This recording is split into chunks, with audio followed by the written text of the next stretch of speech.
You guys ready? Because I know we're ready. It's March 10th, and we just watched AEW Dynamite, and this is Dave and Jay's Power Bomb. Clearly we don't test for steroids, right? Can you tell? Oh, Not man. testing for anything. Oh yeah, I know what you fail. All of them. All right, wrestling fans. First match of the night. It's a great one. We got Matt Jackson of the Young Brothers going up against Ray Phoenix of Young Death Bucks. Triangle. That would be the Young Bucks. What did I say? Young Brothers. Oops, Young Bucks. Yeah, Sorry guys. At least I'm not botching as hard as JR yet. Well, he wasn't so drunk this episode. He was He actually was very wasted very, at the pay-per-view before. but We he want to know was why? Very coherent. Because his friend J.J. Dillon died, so he got wasted on the weekend. That yeah, must be probably. why, right? Okay, anyways. So this match, a lot of fast action. They're hitting all their signature moves. There's the one where Matt Jackson hit Ray Phoenix with not one Canadian Destroyer, but two. The second of which being outside the ring. I thought Ray Phoenix was dead right there. I think we all did. As a planet. And they went back and forth. And then Ray Phoenix, he was able to hit that. Oh, I forgot I have all this freedom. that's right. All right. Well, he was able to hit that pile driver where he slings the guy over his shoulder and drops down. And he was able to get the win over the Young Bucks. And Ray Phoenix and Pac are going up against them at some point because they're number one contenders to the AEW Tag Team Championships. Skip the Death Triangle. Oh yeah, Death There we Triangle. go. Oh yeah. There we go. And then up next, we have Cody Rhodes after losing the ladder match on Sunday, and he's going up against some guy on Dark named Seth Gargas. I have it Cody Rhodes versus Jobber. Yeah, he makes him tap out quick to the figure four, Oh, gives yeah. a squash. And then after the match, though, that's where the real action began. I guess Penta El Zero Miedo was doing special guest commentary over at the Spanish announce table, and he comes up talking shit. And then he's got an interpreter with him, and he's like clearing it up, and well, not clearing it up, just interpreting what he's saying. And it's like not positive. But to cap things off, He's the Lord of Lucha Libre. That's right, but then he makes disparaging remarks against Cody Rhodes and Brandy's unborn child, and Cody just goes berserk. Oh, you're gonna make it so I can't hold my baby? Yeah, unborn child beef, it's getting personal. That's what I like to see. Thank God you're finally doing something, Cody. Oh my God, is that Pentagon Nero saying that he's gonna win? Yeah, I'm calling it great here, match. man. It's gonna be an It'll be a great amazing match. match because Cody's suicidal and so is Penta. And then up next, another interview with Sting. He's got a lot to talk about. Him and Darby won on Sunday against Team Taz. But before Sting can talk about how great Darby Allin is, Murderhawk and Jake Roberts come out. The real face of TNT. And yeah, they're going after Stinger, and then they're telling Stinger, "Oh, you can have your airtime back." And then Jake Roberts is like, "I'll see you later, Stinger." Love it. He's such a hick. All right. Oh, man. And then we got a hometown favorite of ours, all ego Ethan Page, and he's going up against another favorite of ours, Lee Jobson. We get a high five from Lee. Yeah. Yeah, we love you, Lee. And he's got that scummer QT Marshall with him who did a Man, heel he's turn at trash. the pay-per-view. Yeah, he what like the fuck? spit and What? dusted during the tag team battle royal. He must be like depressed or something because all the credit cards Brandy Natalie did on him. So now he's trying to recover, and now he's just upset and he's taking it out on his teammates. Weak. Yeah, she paid the price, so she had to be with QT. Ew. So then, and there's audio problems going on. Like they're having man. like a football game or basketball game next door or something. Yeah. It was crazy. But they are uploading it without the audio problems I just read before we came out. Great. And Yeah. then, so they fixed him after next commercial, just in time for Kenny. Christian was supposed to come out to have some words, but Kenny's like, "No, I'm the champ. I'm coming out first." So it's him, Don, and the Good Brothers. They're talking about the explosion and how weak it was. Like, Yeah. there's a lot of flack online, just among wrestling fans in general, regarding that deathmatch conclusion, which is a shame because it was a great match. They're running One-Winged Angel onto the chair at the end. Like, come on. Yeah, They're why are you bleeding. still here, Mox?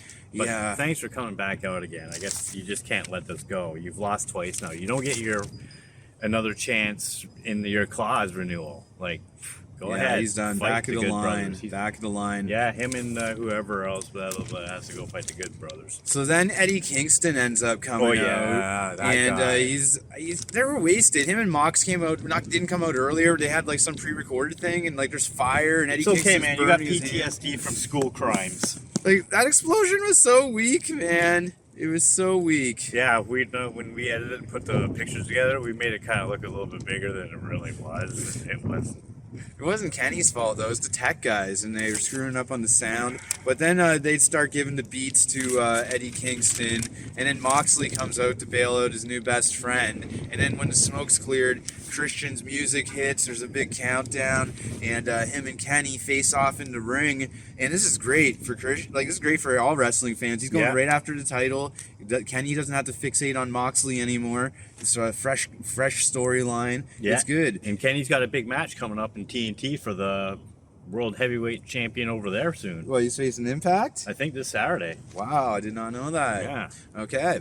And then, I think Kenny slaps Christian, or he offers to shake his hand or something. Christian doesn't do it. And then Christian goes for that unprettier, but Callis scoops Kenny's legs, gets him out of there. Always interfering, Don. It's great Fuck to see. you, Don. Don's great. He'd go to hell. No, not hidden Childhood hand. friend of Kenny Omega. Him and Kenny's dad used to be tag Did team. you just say that Don has a hidden hand in his childhood?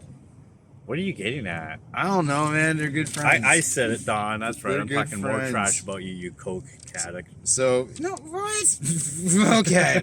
So then we have a eight woman tag match to cheer us up. It's Dr. Britt Baker and the magical girl Mako Itoh with the native beast Nyla Rose, and they're going up against Hikaru Shida, Thunder Rosa, and Ryo Mizunami. And I don't know, these women, they're going back and forth. You know, it's good to see Britt. Hold on. I like the magical girl. Okay, first of all, the magical girl is not in this match. Yeah, she is. She's the one who sings. She's the one who sings, the pop star. Remember at the beginning of the match, she's singing and they're all fighting, and Vicky Guerrero's choking someone out, and she won't stop until the song's done. She's tinier than Sakura. Well, I like this pop star. But girl. yeah. That intro that they had going on for this love match it. was amazing because she comes out singing all happy, then it just breaks Women's down wrestling. into the ring, and they just all go all nuts and crazy. You know, you'd like to think there's a story going on here, but there really isn't. It's just kind of like some chaos with no plot. Like, I don't know. I like the Asian girl who was singing. Yeah, no, that was really cool. She's I'm a psycho. She's gonna make it far in this business. I like her better than Ryo Mizunami. To them, that Thunder Rosa won with the pin over. I don't know how Maki she did Itoh. it. Thunder Rosa got the pin. Words from Money Matt Hardy, and he's upset because he's losing money, and so he's got to do something. So he brings on more to the team. You know, you had Private Party sitting right there talking with him and all, and it's like, you know what? They bring out Butcher and a Blade because Money Matt Hardy, he's got a beef with Dark Order, joint Dark Order. Yeah, he's got safes of money just lying around from like '98. All right. And got then safes of this money, brings safes of us to money, like, the bullshit, TNT Championship match. We got the new #1 contender, Scorpio Sky. He won the brass ring match on Sunday, the ladder match, and he's going up against the current champion, Darby Allin. And these guys had a match. They wrestled around a bit. And then at the end of the day, though, Scorpio Sky is going for his finishing move to TKO, but Darby's able to counter it into a small package. How he wins all his matches, just squeaks away barely. And, But then we had a little bit of heel hook action there at the end, like some little unsportsman, like something Darby went to help him up, and Scorpio Sky wasn't having it. Yeah, he just went full heel with a heel hook. Heel hook, heel turn. Yeah, he was like, what have I done? He was looking like a mad scientist. It was kind of cool. He wants people to start paying attention to him. He's turning into a psycho. That's what you have to do in the wrestling business. That's how people will pay attention to you. Oh, but then what do we have here? The most... Speaking of psychos, we got the biggest psychos of them all, the Inner Circle War Council. Did you just fucking call Chris and team fucking psychos? Yeah, they're psychos, man. No, they're that's not. Why They're good people. That's why they They're do so always well in helping business. people. Remember when Buddy got like knocked out by the thing, and they were the ones that got people to get help? Or when Mr. Young Buck's old Papa Buck kept falling down, they helped stand him up over and over. What is with your problem with the inner circle. I don't have a problem with them. I like psychos. I think they're great. Anyway, on with the War Council. So they get to the ring, and they got to have a big War Council. And then MJF's like, yeah, you're right, Chris. We do need to make some changes. And we got to trim some of the fat. And then they turn around and face Chris. But then Sammy Guevara's music hits. He's gone for like 3 full weeks. It was like he was suspended or something, but he's not. He just needs some time. So he sets up a camera similar to the camera we're using here in the locker room. And then he walks away. And then MJF and the boys are in there. And MJF's like, yeah, tonight's the night, guys. We got to cut the head off the snake and usurp Chris. Yeah. So then Sammy puts it on the big screen and he shows Chris, and Chris is like, oh my god, da da da. And then MJF's, well, we already talked about it, so Hagar, Santana, and Ortiz, not Chris. You gotta turn around and you gotta face Chris. And oh my god, will they or won't they? Are they gonna turn on their leader, Chris Jericho? Not only their leader, their friend. But then, no, not gonna happen, man. MJF, are you some idiot? Do you not think that Chris Jericho and all those guys talk on the phone and stuff every single day? They were on to you from the beginning. Oh, but the lights go out. Oh my god, the lights go out. I can't say. Oh my god, who's standing behind them? It's FTR and Tully and Sean Spears. Yeah.